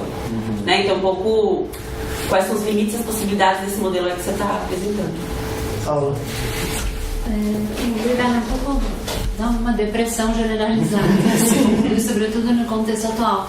Mas eu queria falar, primeiro, o New York Times tem um artigo que fala justamente, e se os sociólogos tivessem tanta influência quanto os economistas? Pois é, talvez não. E é super interessante porque... Não, mas o que é interessante é que eu acho que assim, tem um debate aí que assim, a gente pode estar falando das mesmas culturas, mas assim, a aderência do discurso quando se trata de formação de política pública. E eu acho que o tema das evidências, isso faz com que, de fato, eu acho super interessante porque fala justamente das soluções e da interpretação, ele dá o exemplo do trabalho. Mas enfim, eu acho que esse é um bom debate também, porque eu acho que a gente muitas vezes está falando de coisas muito parecidas, empacota de maneira diferente. Isso chega também, é apropriado pelos formuladores de políticas públicas de maneira diferente. Mas eu queria te fazer uma pergunta sobre como que você pensa ou incorpora outros elementos da trajetória individual para pensar o desenvolvimento em outros momentos da trajetória, para pensar o desenvolvimento e o impacto que isso tem na escolaridade, no desenvolvimento dos indivíduos. Coordenei uma pesquisa pequena, mas há bastante tempo, com jovens cumprindo medida socioeducativa em meio aberto. E daí tem um elemento aí da trajetória, quer dizer, todos os jovens, grande maioria tinha um pai, um tio, um irmão que estava cumprindo, que estava no sistema. Então tinha. E isso tem um impacto, obviamente, na repetência e no seu envolvimento com o universo infracional. Então tem outros dados da trajetória desses indivíduos, ainda jovens também, e eu imagino que tenham impacto também na sua formação, no seu desenvolvimento. Então como que você pensa em articular, ou se você pensa em articular esses outros dados de biografia para pensar esse desenvolvimento? E daí tem uma outra pergunta que é, aí pensando no relatório da OECD, no investimento do Brasil no ensino universitário, como também articular, ou seja, como você pensa essa alocação de recursos, porque o acesso à universidade ele é percebido como um direito, uma ampliação de direito também. E, bem ou mal, tem um impacto na vida das pessoas. Como que a gente mede isso? Mede a alocação de recursos e também do ponto de vista simbólico, né? Porque você fala, assim, do ponto de vista do discurso, também foi muito importante a ampliação do acesso ao ensino superior. Então, também como pensar isso, essa alocação de recursos globalmente, quando você está mostrando aqui que o impacto mesmo grande viria botando recursos na primeira infância. Fazer essa, que acho que essa da Paula casa muito com a do André. Né? Bom, investimentos em educação, grande debate. Assim, primeiro, eu acho que a gente aumentou muito os gastos, quer dizer, isso tem os dados mostrando. Então, os gastos por aluno, se você pegar de 2000 a 2015, eles triplicaram o gasto por aluno em termos reais. E isso foi bom, melhorou os gastos. A gente gasta como proporção do PIB quase o mesmo que os países da OCDE. Só que como a gente tem muito aluno, então o gasto por aluno é bem menor. Agora, eu acho que a medida correta é o gasto por aluno dividido pelo PIB per capita. Porque a gente sempre vai ter menos do que a OCDE, porque a OCDE é muito mais rica do que a gente. Então, o gasto por aluno sempre vai ser maior. Tudo por habitante é maior na OCDE do que no Brasil, entendeu? Então, por exemplo, seria impossível aumentar o gasto para 10% do PIB, eu acho, com educação. Tá? É inviável, basicamente. Então, agora, eu acho que o aumento de gastos foi legal. Mas agora a gente tem que pensar o seguinte, a gente não tem que pensar em gastar melhor esse recurso, isso é o que eu acho também. Então vamos aumentando paulatinamente, de acordo com o crescimento do PIB, mantendo a restrição orçamentária. Eu sou super, claro, economista, né? Tem que ter restrição orçamentária e tudo. Agora, por que a gente não olha para o desperdício também que é feito? Por exemplo, eu até dei seminário aqui há muito tempo atrás, falta de professores que faltam muito na aula, um pouco de corrupção também. O sistema é muito ineficiente, basicamente, muito, muito ineficiente. Então, tanto é que você não vê uma correlação. Se você pegar os municípios de um estado, o que gasta mais, os alunos não têm melhor aprendizado. Tá? Não tem essa correlação. Eu já fiz para todos os estados brasileiros, não tem nem correlação entre gasto e aprendizado do aluno. Então, para mim, está bem claro que se você focar só em gasto, não vai aumentar o aprendizado dos nossos alunos. Nós não vamos superar esses problemas. Tá? Eu tenho conversado com muitas pessoas, educadores e tudo, e o pessoal fala assim, não, mas tem que ter um mínimo. Eles concordam comigo que gasto... que adianta você aumentar muito o gasto se tem municípios pequenos que não têm a menor capacidade de gestão? Não tem, basicamente. Não sabem como gerir um sistema. Não tem um profissionalismo mínimo. Tá? Isso você vê em várias regiões do país. Isso é um fato. Então você vai jogar dinheiro, não vai sair aprendizado do outro lado. Só isso, é claro. Então, você pode dar um apoio técnico para os municípios. Falar, olha, aqui são escolas. Porque o diretor da escola é um herói. Ele tem que cuidar do buraco no teto, ele tem que lidar com professores, ele tem que lidar com pais, tudo. Se o cara não tiver essa capacidade de gestão, ele não vai conseguir. Então, eu acho assim, o que as pessoas falam assim, dá o mínimo. Até tem uma proposta de reformular o Fundeb, que vai vencer em 2020, e aumentar a equidade. E eu sou favorável. Eu acho que tem que aumentar a equidade, tem que dar o mínimo para cada município gastar. Então, nesse sentido, a gente tem que aumentar um pouquinho o gasto ainda. Agora, eu acho que a gente tem que parar de ser paternalista e começar a cobrar das pessoas. É isso que eu acho. Então, como Sobral, eu já falei muitas vezes Sobral os alunos sabem mais do que no 5º ano, mais que o Bandeirantes, mais que o Mobile, e você está lá no interior do Ceará. Eles sabem mais no 5º ano do que alguns países da OCDE. E eles conseguiram através de gestão, cobrando. Então eles iam lá na escola e falavam assim, ô diretor, aqui as crianças não estão aprendendo a ler e escrever. Por quê? Aí o diretor, não, porque eles são pobres e tal. Não, mas nessa outra escola eles também são pobres e todo mundo sabe ler. Eu acho que o problema é seu. Aí o cara, não, esse professor. Eu falei, não, que professor? Aí vai lá, conversa. Aí o diretor não resolve, você pega o diretor que resolve e põe nessa escola e troca. Então, eu acho que está na hora da gente começar a cobrar também. Não é só gastar, como se isso fosse resolver nosso problema. É um pouco paternalista demais. Isso que eu acho. Eu acho que tem que conjugar as duas coisas. Eu sou meio tucano, na verdade. Então, você aumenta um pouquinho os gastos, mas está na hora de cobrar. Porque o pessoal que quer aumentar gasto se recusa a falar de cobrar, de meritocracia. Então, é complicado. Vamos ter um pouco das duas? Essa seria a minha conclusão. Agora, com relação a nutrição e alimentação, né? Tudo isso é importante, eu não tenho dúvidas, assim, além de aspectos psicológicos, aspectos de nutrição. Agora, eu acho que eu não tenho, na minha base de dados, eu não tenho essas informações da mãe. O que aconteceu com a alimentação e nutrição dessas famílias muito pobres. A impressão que eu tenho é que vai ter impacto, né? Por várias outras pesquisas, mas nesse de Pelotas eu não tenho. Eu suspeito que sejam... Agora, por que depressão é uma coisa mais plausível? Porque nesse meu estudo eu estou vendo uma diferença de semanas. Então, por exemplo, se a mãe estava com fome, dali a 3 semanas ela vai comer, porque vai chegar o dinheiro. Então é difícil explicar essa persistência afetando todo o desenvolvimento da criança. Toda essa premissa de primeira infância, a gente fez um estudo aqui de avaliação da política da São Paulo Carinhosa, né, do Unicef. E ela parte bem desse momento 1 aí da criança, né? E um dos pilares, pelo menos um dos pilares que eu sempre apontado é a nutrição mesmo. E uma semana um recém-nascido é um mundo, né? Então, pode ser. Então, assim, enfim, não sei qual que é a resposta correta. Só estou dizendo que não, mas interessante, a gente não pode, né? Assim, quais variáveis explicam esse modelo? Porque elas não terminam aqui políticas e como que a gente vai mobilizar esses recursos. Eu acho que depressão é uma coisa pouco estudada e muito importante que os estudos dizem. Agora, que nas mães mais escolarizadas, a depressão não gerava efeito.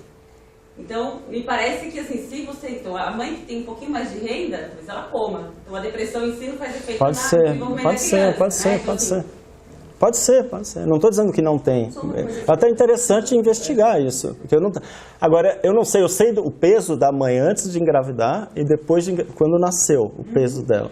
Legal. Então, eu poderia olhar, por exemplo, as mães que são mais magras, que têm o IMC mais baixo, e ver se o efeito é diferente para elas, por exemplo. Isso eu tenho, peso e altura no nascimento do bebê. Você me deu uma boa ideia. Aí eu posso ver se, segundo a sua tese, esse efeito seria maior para as mães que tiverem o IMC mais baixo. Mas o IMC pode ter armadilha aí também, porque o IMC mais alto não necessariamente é mais saudável, né? O tipo de alimentação. Enfim, mas vamos abrir, tem mais 3 ainda. Tem mais uma pergunta. Tem mais uma. Tá, tem a da Paula, é verdade. Então, essa coisa do sistema prisional, tudo afeta os pais, toda a situação dos pais vai afetar o desenvolvimento da criança. A gente usa educação, desculpa. vocês vão comentar uma situação mais extrema ainda de pobreza, de vulnerabilidade social, são as crianças que foram institucionalizadas. Isso, que está relacionado um pouco. Isso, estudos que já mostraram o impacto cognitivo das crianças, estudo de Harvard feito com as crianças institucionalizadas da Romênia cada ano, dentro de um abrigo. Esse estudo é do pessoal que está nesse núcleo ciência para a infância. Fico me perguntando qual é o impacto ainda dessas crianças, né? Que não tem a mãe, que não tem a família. Claro. Lá no final, principalmente não as que sofrem intervenção, que são adotadas, mas aquelas que vão sozinhas com 18 anos para o mundo. Não, concordo. O Charles Nelson, esse estudo da Romênia, ele fez isso. Ele foi lá e viu as crianças que estavam em instituições, né? E elas eram jogadas, as crianças. E aí ele fez a imagem do cérebro e comparou com as crianças que estavam em famílias. E depois comparou dessas que eram institucionalizadas as que foram adotadas em outras famílias. E também comparou novamente, fez imagem do cérebro. E ele mostra claramente o desenvolvimento. Então a gente, é óbvio que todos esses fatores, né, são muito importantes. Teria que ter um cuidado universal, mas não dá para atacar tudo ao mesmo tempo, né? É muito difícil, não tem dinheiro para cuidar de todos os problemas sociais das famílias mais pobres. Você tem que escolher algumas armas. E aí o que o Heckman mostra é que a arma mais eficaz é você investir no nascimento. Então concentra mais recursos na semana de nascimento, nos primeiros meses de vida, que é o que dá mais retorno para a sociedade, que você evita todo um problema que vai ter mais para frente, entendeu? Acho que essa é a questão. Agora, com relação ao gasto, eu acho que o gasto tem que ser focado na primeira infância. A gente gasta muito com o ensino superior por aluno e pouco no ensino básico. Isso eu acho, inclusive, que as pessoas mais ricas deveriam pagar ensino universidade pública e federal. Eu acredito que é mais justo. Não tem sentido um cara milionário estudar de graça na USP, estudar de graça. Eu acho que essas pessoas deveriam pagar. Assim, essa é a minha visão. Agora, em vista desse debate, diminuiu muito a distância de gastos do ensino superior com relação ao ensino básico e eu acho que deveria diminuir ainda mais. Você deveria, à medida que vai aumentando os gastos, esse aumento de gastos de equidade, tudo, com educação, deveria ser focado nas crianças, que é o que dá mais retorno. Essa é a minha opinião. A última rodada. Vou pedir licença e voltar para as questões técnicas e menores do trabalho. Na linguagem de referência causal, eu acho que eu tenho duas críticas a fazer. A primeira delas o pressuposto mais importante para a boa identificação é que é aleatório, assim. E é possível, eu obviamente nunca pari, mas fui pai há pouco tempo em muitos relatos de parto. E é perfeitamente possível colocar uma narrativa alternativa de que ou subnutrição ou qualquer situação emocional física causada pela situação da pobreza durante o final da gestação que desencadeia o processo de parto. Então, e aí o pressuposto vai embora, da aleatoriedade iria embora, né? Então, eu não tenho que olhar para a tabela de balanço, tratamento e controle, não é tratamento e controle, é tabela de balanço, mas acho que também ali não te garante isso, que não é a situação de ser uma pobreza que dá, e aí, obviamente, não tenho nada ideia de qual é o mecanismo causal, mas que dá início ao processo de trabalho de parto. Talvez isso não. Eu sei que tem literatura médica sobre isso, tem um monte de relato, e se de fato pobreza desencadeia o processo o trabalho de parto, isso pode ser um problema. A outra, eu ainda não fiquei muito convencido bom, obviamente o trabalho depende de um momento brusco de mudança do salário mínimo. E os resultados apareceram ao longo do mês de forma um pouco quadrática. O começo do mês é muito bom e a quinta semana, os últimos dias também são bons, o problema é ali no meio. E como você lidou com isso discretizando por semana, eu fico pensando se a decisão arbitrária de quebrar na 4ª semana, do jeito que foi quebrado, não influencia o resultado. Porque o 28º dia, então, fica na 4ª semana. Por que o 28º dia é muito pior do que o 29º, 30º, 31º? Então, eu não sei se talvez existiria uma alternativa de trabalhar com dias até o nascimento e colocar uma relação quadrática mesmo, né? De começo do mês é bom, final do mês é bom, problema no meio do mês. Eu particularmente não fiquei convencido com semanas, a opção da parte, acho que talvez possa esconder coisas aí que a gente não consegue ver com os resultados. E a última coisa, não relacionada às questões técnicas do paper, não lembro qual país nórdico tem uma política de dar um kit para todas as famílias ao nascimento. Então, uma caixa que serve como berço, roupa, cobertor, uma série de itens, todas as famílias ganham, independentemente de renda, o mesmo kit. Me parece que, considerando vários resultados, é uma política adequada. Toda família tem algo mínimo de sobrevivência da criança para os primeiros dias. Deve procurar, mas é uma política antiga, Você lembra de onde? É Finlândia, né? Bem, acho que ele infantil. Vem sim, é um kit para recém-nascido. Inclusive, a caixa é um berço, né? Pensando na possibilidade de mortalidade infantil, a caixa é pensada como um espaço para o bebê dormir nos primeiros dias de vida. É que tinha mais gente que está de escola. Não sei se vou repetir um pouco que já foi debatido, mas vou tentar falar de outro jeito. Eu acho que as premissas básicas do seu trabalho são convincentes. Quer dizer, a primeira infância é importantíssimo, foi pouco privilegiada, tem que dar importância à primeira infância e que a pobreza conta. Então, acho que não há discordância com relação a isso. Mas eu não sei o que exatamente você está medindo. É um pouco estranho isso. Na minha percepção, não entendo nada de economia. Medindo por semana e nesse detalhe, não sei, me dá a impressão que você está medindo mais a instabilidade do que a pobreza, porque entre 300 e 500 a porcaria é igual e eu acho que, então, talvez a incerteza, a instabilidade, essa gangorra que tem um efeito que está aí, não está sendo medido, que você parece dizer que é um efeito psicológico. E isso, eu acho que localizar isso aí é muito importante, porque eu acho que nós não estamos falando de mais educação. Nós estamos falando de uma outra intervenção nesse nível que tem que mudar a política pública e que talvez tenha que ser feita em cima da mãe, em cima da relação da mãe naqueles primeiros dias, porque a interação parece que é fundamental. A mulher deprimida não tem interação com a criança, então criança sem interação ela não desenvolve cognitivamente.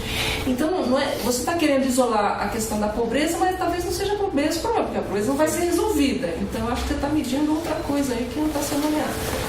Vamos juntar mais, né? Porque já está. Eu queria colocar só um cômodo numa fala que, quando você apresentou um terceiro slide do Metalone sobre adolescentes sociais. No terceiro slide você colocou sobre o PISA e você fala sobre o ciclo vicioso de má formação de professor e má formação de aluno. E numa resposta você falou novamente sobre a cobrança de professores no ensino. Eu sou professora de sociologia e eu não tenho papel para disponibilizar aluno, porque o governo não disponibiliza papel para dar texto, não tem sala de aula para passar documentário. Então, ensinar o aluno é muito precário com a situação que eu tenho em sala de aula.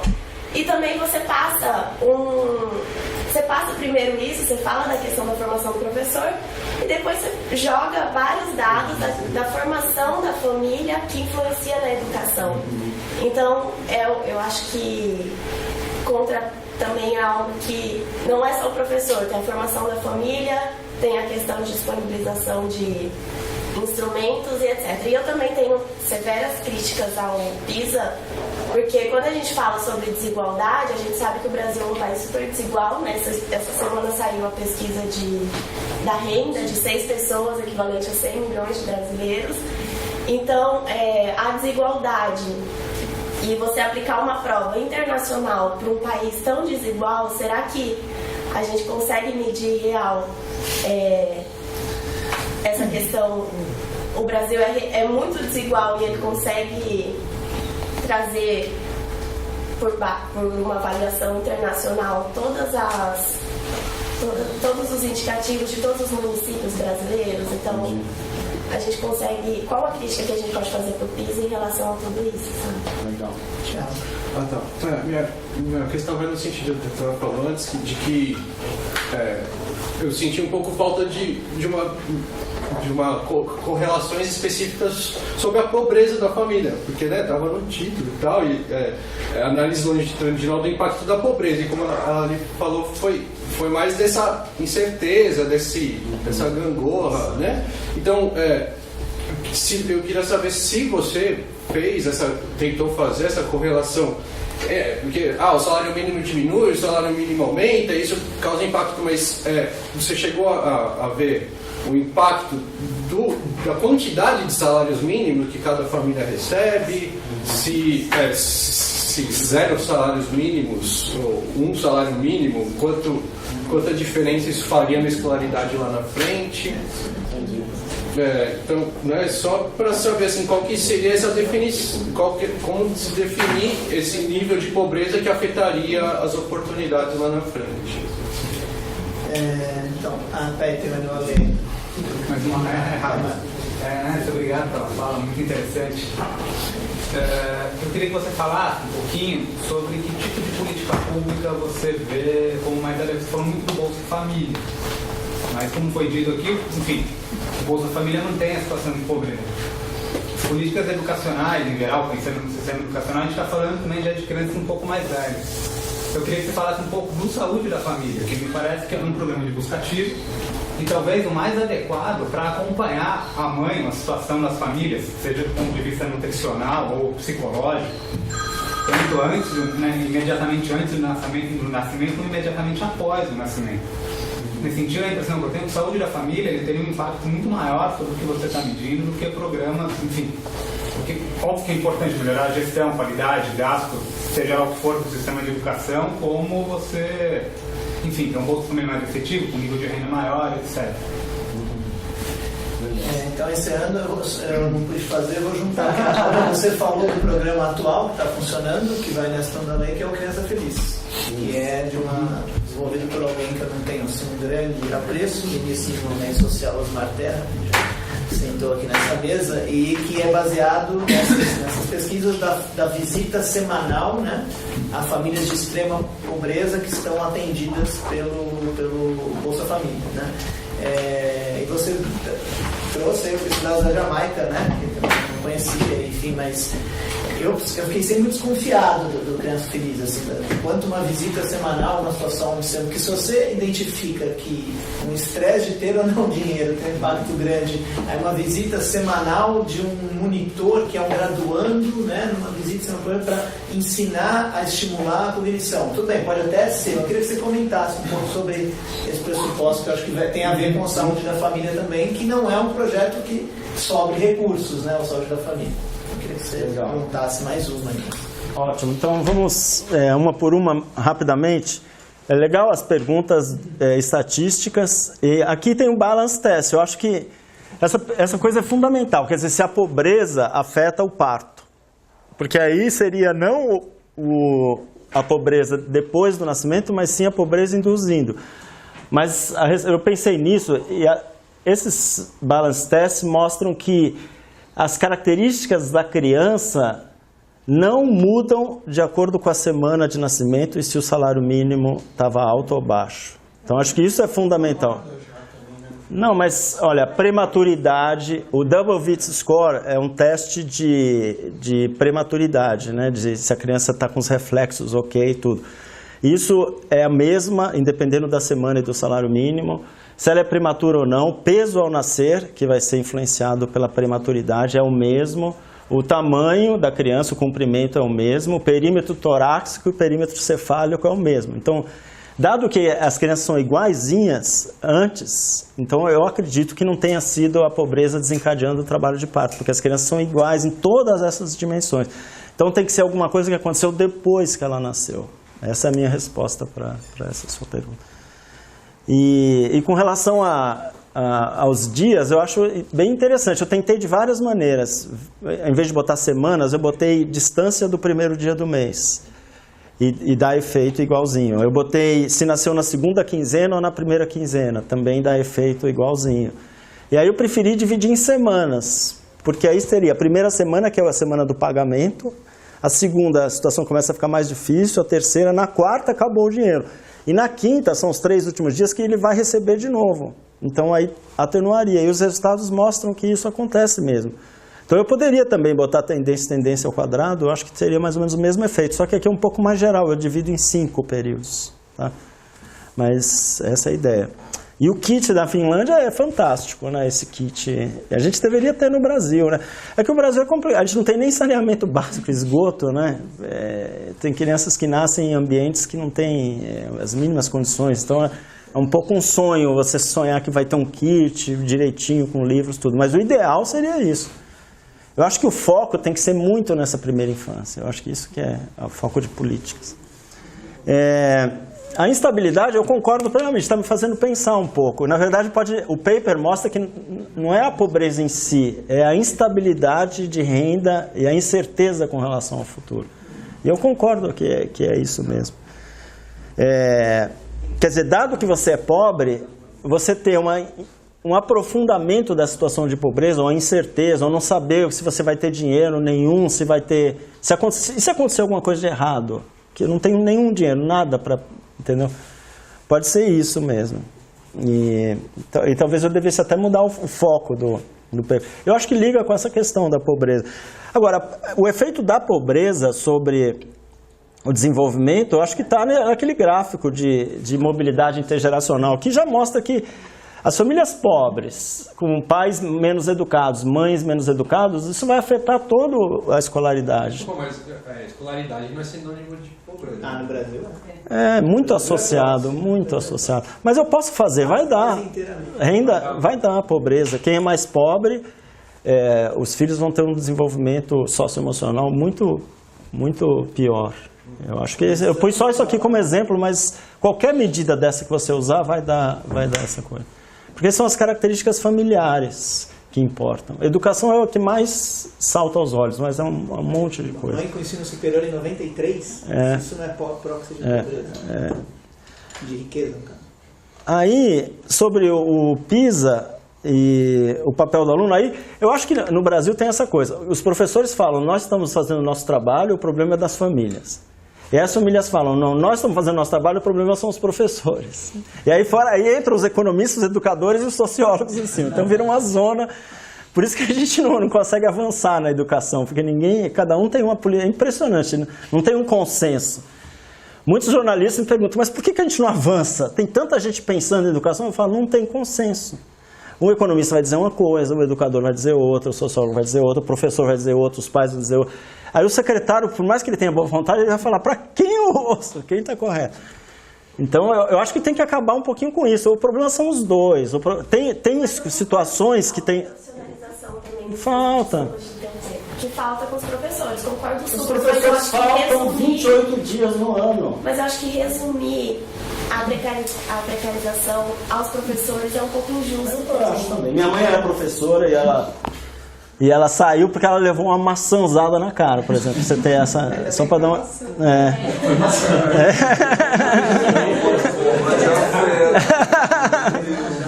Deu a maçã. Então eu reconheço que... Mas é porque eu acho que a gente tem que unir os discursos. Eu acho. Tem situações que são muito ruins ainda em termos de condições e gastos. A culpa não é só do professor, eu concordo totalmente. Mas precisa de mais profissionalismo, como você falou. Mais de cobrança, mais de gestão, organizar melhor as coisas. E unir isso com mais recursos. Eu acho que isso seria o ideal. Você dá mais recursos e você cobra o desempenho das pessoas. Tá? Põe um relógio de ponto, por exemplo, lá, entendeu? Para quem vai, contabiliza a ida do professor, tudo isso. E dá mais recursos, aí as duas coisas caminhando juntas. O discurso em algumas partes é só o dinheiro, isso é que incomoda um pouco. Entendeu? Aí com relação à pobreza, eu já respondi, né, que a pobreza impacta. E aí a questão final é das políticas sociais. O Programa de Saúde da Família é excelente, eu acho. E tem vários artigos mostrando um impacto fortíssimo na mortalidade, né? Então, se fosse eu desenhando, eu botaria o Criança Feliz dentro do PSF. Porque você adicionaria à equipe do PSF uma pessoa especializada nessa coisa das visitas domiciliares, das interações. E aí são questões de implementação, questões políticas, questões de cada um querer o seu programa, querer um ser... Então aí começa a ter eu acho que precisa... No Brasil avançou muito, hein? Muito. Antes não tinha PSF, não tinha Bolsa Família, não tinha nada disso. Então nós estamos em outro país. Não é o suficiente para resolver esse problema. Estamos longe ainda de resolver. Mas avançamos bastante. Agora é melhor a gente compatibilizar, né, todos esses programas que a gente tem. Senão vai ter uma série de programas diferentes. Daqui a pouco a família não aguenta mais, tanta gente chegando em casa. Então, eu acho que o Saúde da Família seria o mecanismo ideal para compatibilizar todos. É universal e o Criança Feliz é focado, bem focadinho. Piloto, isso. Eu acredito que sim. Então acho que é isso, né? Acho que eu respondi tudo. Obrigado pelas perguntas e pela oportunidade. Quero te agradecer muito, Ana. Quero falar uma coisa que eu esqueci, que o Ale perguntou, que o seminário está gravado, vai entrar na biblioteca virtual. Então, convido a todos e todas a conhecerem a biblioteca virtual do SEBRAP, onde estão esses seminários, outros e toda a produção do SEBRAP, ou quase toda, lá reunida. Inclusive, possam apoiar a biblioteca virtual, que é um projeto muito importante que a gente tem para conseguir manter viva a memória do SEBRAP e do SEBRAP agora. Obrigado de verdade, Naércio, por compartilhar esse trabalho ainda em andamento, e obrigado a todos e todas.